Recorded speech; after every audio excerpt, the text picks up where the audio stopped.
Hello everyone. In this video I will discuss one of the films called Time Trap, and never forget that I always pray for you and your family to be happy and healthy always. On that day, an archaeology professor named Hopper visited a location where his parents and younger sister had disappeared decades ago after reportedly entering a mysterious cave in search of the Fountain of Youth.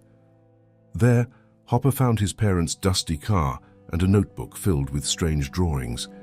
He then approached the steep cave entrance, which seemed impossible to enter.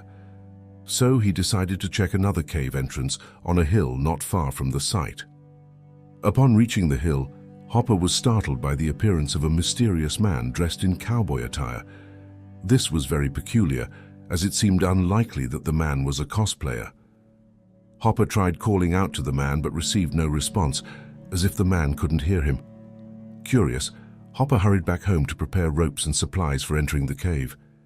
Believing the journey to be quite dangerous, he asked his two students, Taylor and Jackie, not to accompany him for the time being. Returning to the area of the mysterious cave, Hopper first secured a rope at the mouth of the steep cave to prevent any unwanted incidents. Then, he went to the other cave, where he again saw the cowboy-clad man standing as before. Growing more intrigued, Hopper entered the cave and was immediately surprised by an invisible barrier. However, since the barrier could be passed through, Hopper didn't hesitate to step inside. 2 days passed without any word from Hopper, making Jackie and Taylor very worried about their professor's condition. They decided to search for him. However, since they had no vehicle to take them to the cave area, Taylor asked his girlfriend, Kara, for help in borrowing her father's car. Fortunately, Kara agreed, as her stepsister Vives had an assignment to make a documentary about the natural environment. During the journey, Taylor explained the situation about their professor, prompting Vives to suggest inviting her classmate Furby on this adventure, as he had a crush on Jackie. Upon arriving at the cave, Taylor realized that Professor Hopper was actually searching for his family, who had reportedly disappeared decades ago. This made Taylor and Jackie understand why Professor Hopper hadn't invited them. At that moment, Furby stumbled over an old rope leading to another cave entrance that Professor Hopper hadn't discovered. It was suspected that the rope might have been set by the people who disappeared before Professor Hopper. The rope ended abruptly at a cliff inside the cave, so Taylor added another rope to provide access downwards. Meanwhile, Furby, who was scared of the insects in the cave, was asked to stay outside and guard the car. On the other hand, Taylor and Kara tried calling out to Jackie and Vives, who had descended into the cave ahead of them, but strangely, they received no response. It wasn't until Taylor and Kara decided to climb down that they realized Jackie and Vives hadn't heard any calls at all. This was quite odd, but despite this, they continued their search until they heard strange, eerie screams coming from an unknown source. These sounds frightened them, prompting them to attempt to return to the surface. Unfortunately, the rope suddenly snapped, causing Jackie to fall onto Taylor and sprain his ankle. They quickly realized that the rope had been deliberately cut, and they suspected Furby as he was the only one left on the surface. Using a walkie-talkie, they tried to communicate with Furby, but he didn't respond. After a while, they heard another strange sound from the far end of the cave. Assuming it was Professor Hopper, they attempted to communicate with the source of the noise. Shockingly, the voice claimed to be Furby, speaking as if in pain. Intrigued, Taylor and the others decided to head towards the sound, which led them to an area with a large rock illuminated by a rapidly spinning light from above. Believing the light to be from Furby's flashlight, Kara climbed the large rock and found another rope that had been deliberately cut. Even more shocking was the discovery of Furby's body below the rope, with a broken neck, suggesting he had fallen from a great height because someone had intentionally cut the rope. To discover what actually happened, they then checked Furby's camera, which fortunately was still intact. From the footage, they quickly realized something strange. It showed Furby had spent several days waiting on the surface, which was impossible since they had entered the cave only about an hour ago. As their food supplies started to run out, Furby decided to enter the cave, hoping to find Kara and borrow her car keys to get home. During his exploration, Furby found another cave hole equipped with a rope to descend. However, at that moment, the sky suddenly changed dramatically and the rope snapped, causing Furby to fall and die. Realizing the time anomaly in Furby's footage, Kara decided to climb up to see the outside and seek help. To her shock, she found that the once forested mountains were now barren and desolate. Another strange thing happened. The rope that was behind her suddenly disappeared. Kara tried to inform Taylor, but getting no response, she went to a higher place to find a signal and call for help. It was then that a massive sandstorm appeared, accompanied by a strange triangular object hovering in the sky. Terrified, Kara rushed back into the cave to tell the others what she had seen, showing them her video recording. However, they encountered another oddity. Taylor and the others in the cave felt that Kara had only been gone for 2 seconds, while she had actually been away for several minutes, as evidenced by her video footage.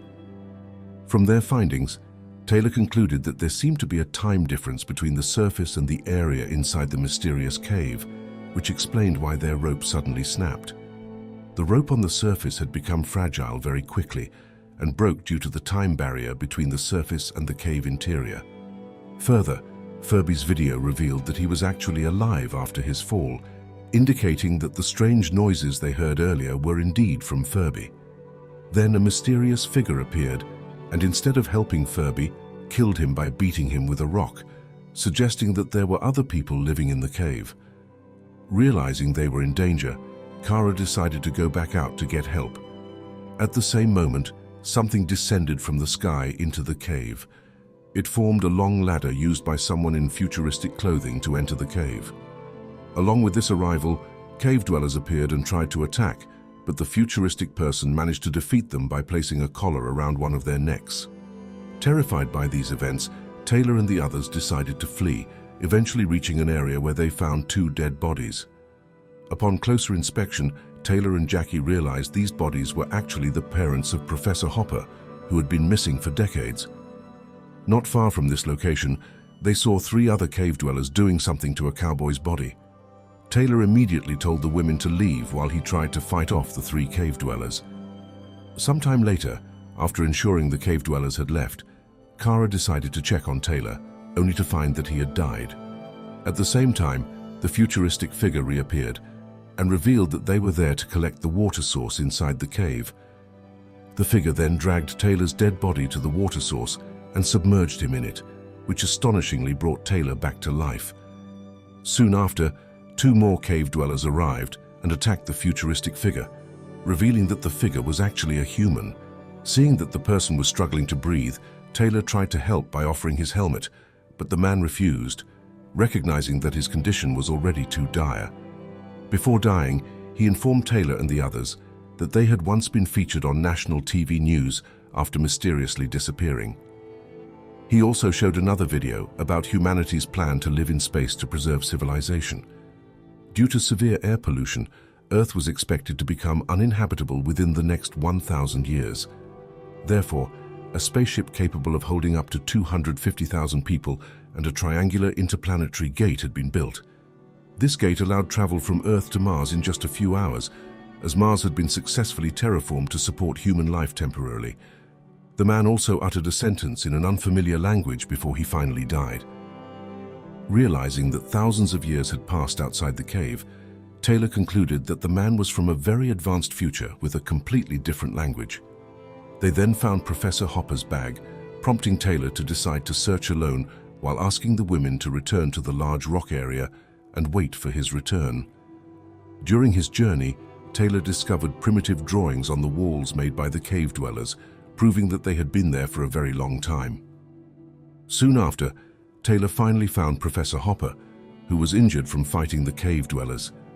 In front of them was something strange, appearing to be another time barrier, but with an even slower time rate than the one at the cave entrance.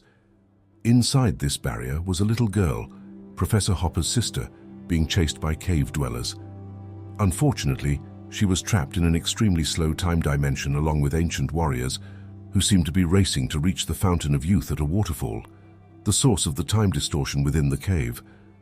Professor Hopper revealed that the cave was a system designed to protect the Fountain of Youth by creating layers of different time speeds. This way, anyone attempting to steal the water would become trapped in extremely slow time. At that moment, Taylor intended to save Professor Hopper by taking him to the healing water in the previous room, But the professor refused because his condition was already too severe and his purpose for entering the cave had been fulfilled. With a heavy heart, Taylor left Professor Hopper and took Furby's body to the healing water source. While waiting for Furby to come back to life, they used the oil from the lantern they found to burn several cave paths to prevent the cave dwellers from pursuing them. Taylor also took the advanced device from the futuristic man and used it to form a long ladder in the large rock area. However, before Kara could exit the cave, she noticed something wet above her. When she touched the water, she was suddenly grabbed by a pair of alien hands. While Taylor tried to hold on to Kara, the cave dwellers below accidentally triggered the ladder, causing it to revert to a small device, making Taylor and the others fall again. At the same time, Kara was given an oxygen mask by the alien hands.